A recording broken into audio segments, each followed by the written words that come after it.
ನಾನಿವತ್ತು ನಿಮಗೆ ಮಾಡಿ ತೋರಿಸ್ತಾ ಇರೋಂಥ ರೆಸಿಪಿ ಪಡ್ಡು ಈಸಿಯಾಗಿ ಕ್ವಿಕ್ಕಾಗಿ ಫಾಸ್ಟಾಗಿ ಮಾಡ್ಕೋಬೋದು, ಹಾಗೆ ಅಷ್ಟೇ ಟೇಸ್ಟಿಯಾಗಿ ಕೂಡ ಇರುತ್ತೆ. ಇದನ್ನು ನೀವು ಬೆಳಗಿನ ಸಮಯದಲ್ಲಿ ಬ್ರೇಕ್ಫಾಸ್ಟಿಗೆ ಹಾಗೆ ಲಂಚ್ಗಿಗೂ ಕೂಡ ಬಳಸ್ಬೋದು. ತುಂಬ ಟೇಸ್ಟಿಯಾಗಿರುತ್ತೆ, ತುಂಬ ಚೆನ್ನಾಗಿರುತ್ತೆ. ಹಾಯ್ ಹಲೋ ನಮಸ್ತೆ, welcome to Lakshmi Nandana recipes. ಯಾರೆಲ್ಲ ಮೊದಲ ಸಾರಿ ನನ್ನ ಚಾನಲ್ನ ನೋಡ್ತಾ ಇದ್ದೀರಾ, ದಯವಿಟ್ಟು ಲೈಕ್ ಮಾಡಿ, ಶೇರ್ ಮಾಡಿ, ಹಾಗೆ ಸಬ್ಸ್ಕ್ರೈಬ್ ಆಗೋದನ್ನು ದಯವಿಟ್ಟು ಮರಿಬೇಡಿ. ಹಾಗಾದರೆ ಬನ್ನಿ ಮಾಡೋದು ಹೇಗೆ ಅಂತ ಕ್ವಿಕ್ಕಾಗಿ ನೋಡ್ಕೊಂಡು ಬರೋಣ. ಮೊದಲದಾಗಿ ನಾನಿಲ್ಲಿ ದೋಸೆ ಹಿಟ್ಟನ್ನ ತೊಗೊಂಡಿದ್ದೀನಿ, ದೋಸೆ ಬ್ಯಾಟರ್ನ ತೊಗೊಂಡಿದ್ದೀನಿ. ನೀವು ಇದಕ್ಕೆ ಇಡ್ಲಿ ಬ್ಯಾಟರ್ ಆದರೂ ಬಳಸ್ಬೋದು, ದೋಸೆ ಬ್ಯಾಟರ್ ಆದರೂ ಬಳಸ್ಬೋದು, ಎರಡರಲ್ಲೂ ಚೆನ್ನಾಗಿ ಬರುತ್ತೆ. ನಾನಿಲ್ಲಿ ತೊಗೊಂಡಿರೋದು ದೋಸೆ ಬ್ಯಾಟರು. ಈಗ ಇದಕ್ಕೆ ಮಿಕ್ಸ್ ಮಾಡ್ಕೊಳ್ಳೋದಕ್ಕೆ ನಾನು 3 ಮೀಡಿಯಮ್ ಸೈಜ್ ಈರುಳ್ಳಿನ ಸಣ್ಣಗೆ ಹಚ್ಚಿಟ್ಕೊಂಡಿದ್ದೀನಿ, ಹಾಗೆ 2 ಹಸಿಮೆಣಸಿನ್ಕಾಯಿ ಸಣ್ಣಗೆ ಹಚ್ಚಿಟ್ಕೊಂಡಿದ್ದೀನಿ, ಸ್ವಲ್ಪ ಕೊತ್ತಂಬರಿ ಸೊಪ್ಪು, ಸ್ವಲ್ಪ ಕರ್ಬೇವಿನ ಸೊಪ್ಪು, ಹಾಗೆ ಸ್ವಲ್ಪ ಕ್ಯಾರೆಟ್ ತುರಿನ ತೊಗೊಂಡಿದ್ದೀನಿ, ಹಾಗೆ ಅರ್ಧ ಸ್ಪೂನ್ ಆಗೋಷ್ಟು ಜೀರಿಗೆನ ಕುಟಾಣಿನಲ್ಲಿ ಸ್ವಲ್ಪ ಕುಟ್ಟಿ ತೆಗೆದಿಟ್ಕೊಂಡಿದ್ದೀನಿ. ಇದು ಫುಲ್ಲು ಫೈನ್ ಪೌಡರ್ ಮಾಡ್ಕೊಂಡಿಲ್ಲ, ಜಸ್ಟ್ ಅದು ಬ್ರೇಕ್ ಆಗೋಷ್ಟು ಮಾತ್ರ ತೊಗೊಂಡಿದ್ದೀನಿ. ಹಾಗೆ ಅಜ್ವಾಯಿನ್ ತೊಗೊಂಡಿದ್ದೀನಿ ಅರ್ಧ ಸ್ಪೂನ್ ಆಗೋಷ್ಟು. ಈಗ ಇದನ್ನೆಲ್ಲ ದೋಸೆ ಹಿಟ್ಟಿಗೆ ಮಿಕ್ಸ್ ಮಾಡ್ಕೊಳ್ಳೋಣ. ಈರುಳ್ಳಿ, ಹಸಿಮೆಣಸಿನ್ಕಾಯಿ, ಕೊತ್ತಂಬರಿ ಸೊಪ್ಪು, ಕರ್ಬೇವಿನ ಸೊಪ್ಪು ಎಲ್ಲವನ್ನು. ಇಲ್ಲಿ ನಾನು ಕ್ಯಾರೆಟ್ ತುರಿ ಸ್ವಲ್ಪ ಜಾಸ್ತಿ ತೊಗೊಂಡ್ಬಿಟ್ಟಿದ್ದೀನಿ, ನೀವು ಸ್ವಲ್ಪ ಕಡಿಮೆ ತೊಗೊಳ್ಳಿ. ಜಾಸ್ತಿ ಕ್ಯಾರೆಟ್ ತುರಿ ಹಾಕೋದ್ರಿಂದ ಏನಾಗುತ್ತೆ, ಸ್ವೀಟ್ ಅನಿಸ್ಬಿಡುತ್ತೆ. ನಾನು ನೋಡೋಕ್ಕೆ ಚೆನ್ನಾಗಿ ಕಾಣಲಿ ಅಂತ, ಕಲರ್ಫುಲ್ ಆಗಿರಲಿ ಅಂತ ಜಾಸ್ತಿ ತೊಗೊಂಡ್ಬಿಟ್ಟಿದ್ದೀನಿ. ನೀವು ಸ್ವಲ್ಪ ಕಡಿಮೆ ಮಾಡ್ಕೊಳ್ಳಿ. ಇದೇ ಪ್ರಮಾಣ, ಸ್ವಲ್ಪ ಕರ್ಬೇವಿನ ಸೊಪ್ಪಿನ ಪ್ರಮಾಣ ಜಾಸ್ತಿ ಮಾಡ್ಕೊಳ್ಳಿ, ಆವಾಗ ಚೆನ್ನಾಗಿರುತ್ತೆ.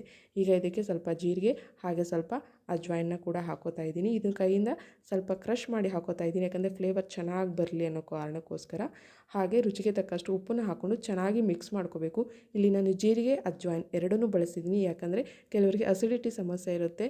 ದೋಸೆ ಆಗಲಿ ಅಥವಾ ಪಡ್ಡು ಇಡ್ಲಿಗಳನ್ನ ತಿಂದಾಗ ಅವರಿಗೆ ಹೊಟ್ಟೆ ಊದ್ಕೊಳುತ್ತೆ, ಆ ರೀತಿ ಆಗುತ್ತೆ. ಹಾಗಾಗಿ ಸ್ವಲ್ಪ ಜೀರ್ಣಕ್ರಿಯೆ ಚೆನ್ನಾಗಾಗಲಿ ಅನ್ನೋ ಕಾರಣಕ್ಕೋಸ್ಕರ ನಾನು ಎರಡನ್ನೂ ಬಳಸಿದ್ದೀನಿ. ಈಗ ಚೆನ್ನಾಗಿ ಮಿಕ್ಸ್ ಮಾಡ್ಕೋಬೇಕು, ಅದೆಲ್ಲ ಒಂದಕ್ಕೊಂದು ಹೊಂದ್ಕೋಬೇಕು. ಹಾಗೆ ಈ ಕಡೆ ನಾನಿಲ್ಲಿ ಸ್ಟವ್ ಮೇಲೆ ಪಡ್ಡು ಹೆಂಚು ಇಟ್ಕೊಂಡಿದ್ದೀನಿ. ಪಡ್ಡು ಹೆಂಚು ಇಟ್ಕೊಂಡು ಅದಕ್ಕೆ ಸ್ವಲ್ಪ ಎಣ್ಣೆ ಹಾಕ್ಕೊಂಡು ನಾನು ಸೀಸನಿಂಗ್ ಮಾಡ್ಕೋತಾ ಇದ್ದೀನಿ, ನೀಟಾಗಿ ಅದನ್ನೆಲ್ಲ ಹಚ್ಕೋತಾ ಇದ್ದೀನಿ. ಯಾವತ್ತೇ ಆಗಲಿ ದೋಸೆ ಹೆಂಚಾಗಲಿ ಇರ್ಬೋದು, ಪಡ್ಡು ಆಗಿರ್ಬೋದು, ಮೊದಲು ನಾವು ಎಣ್ಣೆ ಹಚ್ಕೊಂಡು ಆಮೇಲೆ ಬಿಸಿ ಮಾಡ್ಕೋಬೇಕು. ಇಲ್ಲ ಅಂತಂದರೆ ಅದು ಚೆನ್ನಾಗಿ ಸೀಸನಿಂಗ್ ಆಗೋಲ್ಲ. ನಾವೇನು ಹಾಕಿರ್ತೀವಿ, ದೋಸೆ ಇರ್ಬೋದು, ಪಡ್ಡು ಇರ್ಬೋದು, ನೀಟಾಗಿ ಎದ್ದೊಳೋದಿಲ್ಲ. ಹಾಗಾಗಿ ಚೆನ್ನಾಗಿ ಸೀಸನಿಂಗ್ ಆಗೋಕ್ಕೋಸ್ಕರ ನಾವು ಮುಂಚೆನೇ ಎಣ್ಣೆ ಹಚ್ಚಿ ಆಮೇಲೆ ಬಿಸಿ ಮಾಡಿಕೊಂಡ್ರೆ ಒಳ್ಳೆಯದು. ಈಗ ನೋಡಿ ಹೆಂಚು ಕೂಡ ಕಾದಿದೆ, ಚೆನ್ನಾಗಿ ಎಣ್ಣೆ ಹಚ್ಕೊಂಡಿದ್ದೀನಿ, ಸೀಸನಿಂಗ್ ಆಗಿದೆ, ಈಗ ಕಾಯ್ದಿದೆ. ಈಗ ನಾವು ದೋಸೆ ಬ್ಯಾಟರ್ ಏನಿದೆ, ಪಡ್ಡು ಬ್ಯಾಟರ್, ಅದನ್ನು ನೀಟಾಗಿ ಅದರೊಳಗಡೆ ಹಾಕ್ಕೊಳ್ಳೋಣ. ಇಲ್ಲಿ ನೀಟಾಗಿ ಅದೆಷ್ಟಿದೆಯೋ ಅಷ್ಟು ಕವರ್ ಆಗೋಷ್ಟು ಮಾತ್ರ ಹಾಕ್ಕೊಳ್ಳಿ, ಸ್ವಲ್ಪ ಆಚೆ ಬರೋಷ್ಟು ಹಾಕೋಬೇಡಿ. ಎಷ್ಟಿದೆಯೋ ಅಷ್ಟಕ್ಕೆ ಮಾತ್ರ ಕವರ್ ಆಗೋಷ್ಟು ಹಾಕ್ಕೊಂಡ್ರೆ ಸಾಕಾಗುತ್ತೆ. ಯಾಕಂದರೆ ಬೆಂದ ಮೇಲೆ ಪಡ್ಡು ಸ್ವಲ್ಪ ಉಬ್ಬಿದಾಗ ಏನಾಗುತ್ತೆ, ಇನ್ನೂ ದಪ್ಪ ಆಗಿಬಿಡುತ್ತೆ. ಹಾಗಾಗಿ ಎಷ್ಟಿದೆಯೋ ಅಷ್ಟಕ್ಕೆ ಮಾತ್ರ ಹಾಕ್ಕೊಳ್ಳಿ. ಹಾಗೆ ಮೇಲ್ಗಡೆಯಿಂದ 1 ಸ್ಪೂನ್ ಎಣ್ಣೆ ಹಾಕ್ಕೊಂಡು ನಾನು ಪ್ಲೇಟ್ ಮುಚ್ಚಿ 5 ನಿಮಿಷ ಮೀಡಿಯಮ್ ಫ್ಲೇಮಲ್ಲಿ ಕುಕ್ ಮಾಡ್ಕೊಂಡಿದ್ದೀನಿ. ನೋಡಿ, 5 ನಿಮಿಷ ಮೀಡಿಯಮ್ ಫ್ಲೇಮಲ್ಲಿ ಕುಕ್ ಮಾಡ್ಕೊಂಡಿದ್ದಾದಮೇಲೆ ನಾನು ತೋರಿಸ್ತಾ ಇರೋದು. ಈಗ ಗೋಲ್ಡನ್ ಬ್ರೌನ್ ಆಗಿದೆ, ನೋಡ್ತಾ ಇರ್ಬೋದು ನೀವು.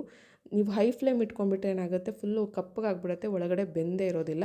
ಹಾಗಾಗಿ ಮೀಡಿಯಮ್ ಫ್ಲೇಮ್, ಯಾವತ್ತೂ ಮೀಡಿಯಮ್ ಫ್ಲೇಮ್ ಅಥವಾ ಲೋ ಫ್ಲೇಮಲ್ಲಿ ಇಟ್ಕೊಂಡು ಮಾಡ್ಕೊಳ್ಳಿ, ಚೆನ್ನಾಗಿ ಬರುತ್ತೆ. ಒಂದು ಸೈಡ್ 5 ನಿಮಿಷ, ಹಾಗೆ ಇನ್ನೊಂದು ಸೈಡ್ ಕೂಡ ಟರ್ನ್ ಮಾಡಿಕೊಂಡು ಮತ್ತೆ 5 ಮಿನಿಟ್ಸು ನೀವು ಲಿಡ್ನ ಕ್ಲೋಸ್ ಮಾಡಿ ಕುಕ್ ಮಾಡಿಕೊಂಡ್ರೆ ಪರ್ಫೆಕ್ಟಾಗಿ ಒಳಗಡೆ ನೀಟಾಗಿ ಬೆಂದಿರುತ್ತೆ. ಈಗ ಎಲ್ಲವನ್ನು ನಾನು ಟರ್ನ್ ಮಾಡಿಕೊಂಡು ಮತ್ತೆ ಲಿಡ್ ಕ್ಲೋಸ್ ಮಾಡಿಕೊಂಡು 5 ಮಿನಿಟ್ಸ್ ಇದನ್ನು ಮೀಡಿಯಮ್ ಫ್ಲೇಮಲ್ಲಿ ಕುಕ್ ಆಗೋದಕ್ಕೆ ಬಿಡ್ತೀನಿ. ಈಗ 5 ಮಿನಿಟ್ಸ್ ಆದಮೇಲೆ ನೋಡ್ತಾ ಇರ್ಬೋದು, ನಾನು ಈಗ ತೆಗೆದು ತೋರಿಸ್ತೀನಿ. ಈಗ 5 ಮಿನಿಟ್ಸ್ ಆದಮೇಲೆ ನಾನು ಇದು ತೋರಿಸ್ತಾ ಇರೋದು. 5 ಮಿನಿಟ್ಸ್ ಆದಮೇಲೆ ನಾನು ಈಗ ಟರ್ನ್ ಮಾಡಿ ತೋರಿಸ್ತಾ ಇದ್ದೀನಿ. ನೋಡಿ, ಎಲ್ಲ ಗೋಲ್ಡನ್ ಬ್ರೌನ್ ಆಗಿದೆ, ಅಂದರೆ ಒಳಗಡೆ ಎಲ್ಲ ನೀಟಾಗಿ ಬೆಂದಿದೆ. ಈಗ ಅದನ್ನೆಲ್ಲ ತೆಗೆದು ಒಂದು ಬಟ್ಲಿಗೆ ನಾನು ಶಿಫ್ಟ್ ಮಾಡ್ಕೋತಾ ಇದ್ದೀನಿ. ಎಲ್ಲವನ್ನು ಶಿಫ್ಟ್ ಮಾಡಿಕೊಂಡು ನಾನು ಈಗ ಒಂದು ಓಪನ್ ಮಾಡಿ ಕೂಡ ನಿಮಗೆ ತೋರಿಸ್ತೀನಿ ಒಳಗಡೆ ಎಷ್ಟು ಚೆನ್ನಾಗಿ ಬೆಂದಿದೆ ಅಂತ. ಈಗ ಒಂದು ಓಪನ್ ಮಾಡಿ ನೋಡೋಣ. ನೋಡ್ತಾ ಇರ್ಬೋದು, ಈಗ ಒಂದು ಓಪನ್ ಮಾಡಿ ತೋರಿಸ್ತಾ ಇದ್ದೀನಿ. ಒಳಗಡೆ ಎಲ್ಲ ನೋಡಿ ನೀಟಾಗಿ ಬೆಂದಿದೆ, ತುಂಬ ಬಿಸಿ ಇದೆ, ಕೈಯಲ್ಲಿ ಇಟ್ಕೊಳ್ಳೋಕ್ಕಾಗದೆ ನಾನು ಕೆಳಗಿಟ್ಟೆ, ಆದರೆ ಮತ್ತೆ ತೋರಿಸ್ತಾ ಇದ್ದೀನಿ. ನೋಡಿ, ಒಳಗಡೆ ಎಲ್ಲ ನೀಟಾಗಿ ಬೆಂದಿದೆ, ಚೆನ್ನಾಗಿ ಆಗಿದೆ. ಈಗ ಇದಕ್ಕೆ ಕಾಂಬಿನೇಷನ್ ಆಗಿ ಚಟ್ನಿ ಕೂಡ ತೋರಿಸ್ತಾ ಇದ್ದೀನಿ. ನಾನಿಲ್ಲಿ ಚಟ್ನಿ ಮಾಡೋದಕ್ಕೋಸ್ಕರ ಪುದೀನ, ಕೊತ್ತಂಬರಿ ಸೊಪ್ಪು, ಕರ್ಬೇವಿನ ಸೊಪ್ಪು, ಹಸಿಮೆಣಸಿನ್ಕಾಯಿ, ಬೆಳ್ಳುಳ್ಳಿ, ಹುಣಸೆ ಹಣ್ಣನ್ನು ತೊಗೊಂಡಿದ್ದೀನಿ.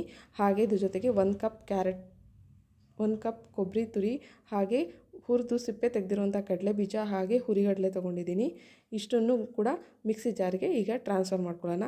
ಇಷ್ಟನ್ನು ಎಲ್ಲನೂ ಮಿಕ್ಸಿ ಜಾರ್ಗೆ ಟ್ರಾನ್ಸ್ಫರ್ ಮಾಡಿಕೊಂಡು ಇದಕ್ಕೆ ಸ್ವಲ್ಪ ನೀರು, ಉಪ್ಪು ಹಾಕಿ ರುಬ್ಕೊಂಡ್ರೆ ಆಯಿತು, ನಮಗೆ ಚಟ್ನಿ ರೆಡಿ ಆಗಿಬಿಡುತ್ತೆ. ಪಡ್ಡುಗೆ ಒಳ್ಳೆ ಕಾಂಬಿನೇಷನ್ನು, ತುಂಬ ಚೆನ್ನಾಗಿರುತ್ತೆ. ಪುದೀನ, ಕೊತ್ತಂಬರಿ ಸೊಪ್ಪು, ಈ ಪುದೀನನೇ ತುಂಬ ಚೆನ್ನಾಗಿರುತ್ತೆ ಈ ಚಟ್ನಿನಲ್ಲಿ ಫ್ಲೇವರು. ಹಸಿಮೆಣ್ಸಿನ್ಕಾಯಿ ಸ್ವಲ್ಪ ಖಾರ ಜಾಸ್ತಿ ಇದ್ದರೆ ಚೆನ್ನಾಗಿರುತ್ತೆ, ಹಾಗಾಗಿ ಹಸಿಮೆಣ್ಸಿನ್ಕಾಯಿ ಸ್ವಲ್ಪ ಜಾಸ್ತಿ ಹಾಕ್ಕೊಂಡಿದ್ದೀನಿ. ಈಗ ಗ್ರೈಂಡ್ ಮಾಡ್ಕೊತಿದ್ದೀನಿ ನೋಡಿ, ನೀರು ಹಾಕ್ಕೊಂಡು ಗ್ರೈಂಡ್ ಮಾಡ್ಕೊಂಡಿದ್ದೀನಿ. ನೋಡ್ತಾ ಇರ್ಬೋದು, ತರಿಯಾಗಿ ರುಬ್ಕೊಂಡಿದ್ದೀನಿ. ಈಗ ಚಟ್ನಿ ಕೂಡ ರೆಡಿ ಆಯಿತು. ಈಗ ಪಡ್ಡು ಜೊತೆ ಸರ್ವ್ ಮಾಡ್ಕೊಳ್ಳೋದಷ್ಟೇ.